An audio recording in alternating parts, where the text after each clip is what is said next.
Ia memiliki julukan sebagai pedang Allah. Khalid bin Al-Walid dikenal lantaran kecerdasan dan ketangguhannya sebagai pemimpin pasukan kuda Quraisy. Tanpa kehadiran Islam di relung hatinya, sosok jenius ini semata-mata jagoan kota Mekah yang berperang demi memperebutkan harta atau sekedar fanatisme kesukuan.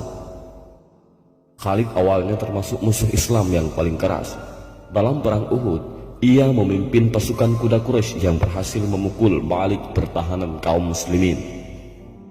Saat itu, pada mulanya kaum kafir Quraisy terdesak sehingga berlarian menyingkir dari tebasan pedang pasukan muslim. Mereka meninggalkan harta benda. Melihat musuhnya tunggang lunggang, pasukan muslim yang bertugas mengawasi dengan senjata panah dari bukit justru turun merebut harta rampasan perang. Disinilah Khalid melihat peluang. Khalid bergegas menyerang pasukan muslim dari arah belakang. Dalam situasi terkejut, cukup banyak pasukan muslim yang terkena serangan anak buah Khalid. Akan tetapi, Khalid tidak mampu menembus benteng kokoh yang terdiri dari atas tubuh-tubuh kelelahan para sahabat yang setia menjadi tameng hidup untuk melindungi Rasulullah. Saat itu, dalam diri mereka terdapat keimanan yang kuat, sedangkan dalam pasukan Quraisy hanya ada nafsu dan dendam. Masuk Islamnya Khalid tidak terjadi begitu saja, tetapi setelah pergulatan batin yang panjang, hal itu dimulai ketika kekuatan umat Islam semakin terkonsolidasi di Madinah.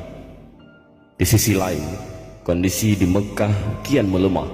6 tahun setelah peristiwa hijrah, perjanjian Hudaybiyah terjadi antara Rasulullah dan pemimpin Quraisy. Waktu itu kedua belah pihak menyepakati masa damai 10 tahun lamanya. Lantaran perjanjian ini, Nabi Muhammad dan seluruh pengikutnya berhak melakukan perjalanan ibadah haji ke Mekah dalam situasi yang kondusif.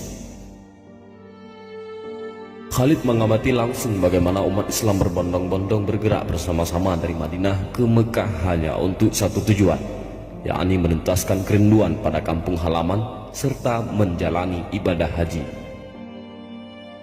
Di sinilah Khalid merasa bahwa apa yang diperjuangkan Nabi bukanlah fanatisme kesukuan atau harta benda, melainkan suatu yang lebih luhur, yakni keimanan kepada Allah. Dengan kata lain, Nabi tidak menyimpan dendam pada orang-orang Quraisy yang telah menyingkirkannya dari Mekah. Seperti ditulis dalam sebuah kitab, pada suatu hari Khalid merenungkan agama Islam yang ia saksikan sendiri semakin besar pengikut dan meruahnya. Khalid pun berkata, "Demi Allah, sungguh jalan kebenaran telah tampak. Orang itu, maksudnya adalah Nabi Muhammad, benar-benar utusan Allah. Lalu, sampai kapan aku akan memeranginya? Demi Allah, aku akan pergi menghadapnya dan masuk Islam." Keinginan Khalid ini mendapat kecaman dari tokoh Quraisy. Salah satunya adalah Abu Sufyan. Namun Khalid tidak menyerah. Ia pun menemui Utsman bin Talhah dan selanjutnya berpapasan dengan Amr bin Al-Ash. Ketiganya pergi ke Madinah menghadap kepada Rasulullah di hari pertama bulan Safar tahun 8 Hijriah. Ketika berjumpa dengan Nabi, Khalid mengucapkan salam pujian. Wajah Rasulullah berseri-seri dengan menjawab salam Khalid dan dua temannya itu. Sesudah mengucapkan dua kalimat syahadah, Khalid memohon ampun kepada Allah dan meminta pengertian dari Nabi akan perangainya dahulu sebagai pemimpin pasukan kafir Quraisy. Rasul pun bersabda, "Sesungguhnya Islam menghancurkan dosa-dosa yang dilakukan sebelumnya." Sebagai pemuka pasukan muslimin, perang pertama yang dijalani Khalid adalah Perang Mu'tah. Dalam kecamuk peperangan itu, pembawa panji Islam telah gugur sebagai syahid. Kemudian Sabit bin Arkam merebut panji Islam dan mengangkatnya setinggi-tinggi sambil berseru, "Wahai sekalian kaum Ansar!" Maka pasukan muslim segera mendatanginya. Di hadapan mereka Khalid menerima panji dari tangan Sabit. "Demi Allah, aku Sabit bin Akram tidaklah mengambil bendera ini melainkan untuk aku serahkan kepadamu." Dengan semangat yang menyala-nyala, Khalid memimpin serangan balasan terhadap pasukan kafir Quraisy. Sejak perang Mu'tah ini, tidak ada peperangan berikutnya dalam sejarah jihad Islam yang tidak disertai Khalid. Sesudah wafatnya Rasulullah, sejumlah golongan mengumumkan murtad dari agama Islam. Hijrah Arab kembali bergolak. Khalid memimpin pasukan Muslim untuk menghadapi kaum yang menolak bayaran zakat serta memecah belah persatuan umat Islam ini. Setelah situasi Jazirah Arab cukup kondusif, kekuasaan Islam mencakup hingga Irak dan perbatasan Syam, yaitu Suriah. Di Irak, pasukan Muslim bertemu dengan bala tentara Persia di bawah komando Raja Kisra yang zalim. Khalid memimpin pasukan Muslim sehingga memenangi pertempuran melawan pasukan Kisra itu. Usai itu, Khalifah Abu Bakar As-Siddiq kemudian memerintahkan pasukan Khalid kembali ke negeri Syam. Di sana sudah menunggu pasukan Romawi yang angkuh. Khalid membawa 10.000 personel dari Irak melintasi padang pasir ke arah Syam.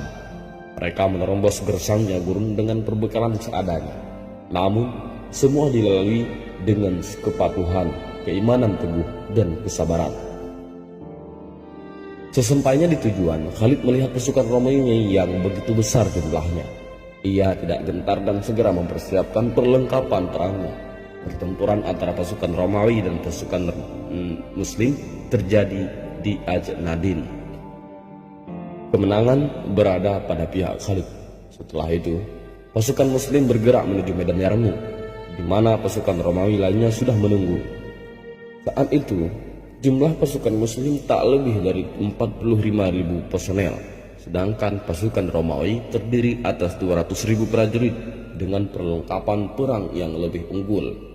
Akan tetapi, Khalid tak gentar dan berusaha mempelajari strategi musuh untuk kemudian menemukan kelemahan mereka. Baik perang di Ajnadin maupun Yarmouk berakhir dengan kekalahan di pihak Romawi. Sejak itu, negeri Syam bersih dari kekuasaan Romawi. Wallahu a'lam.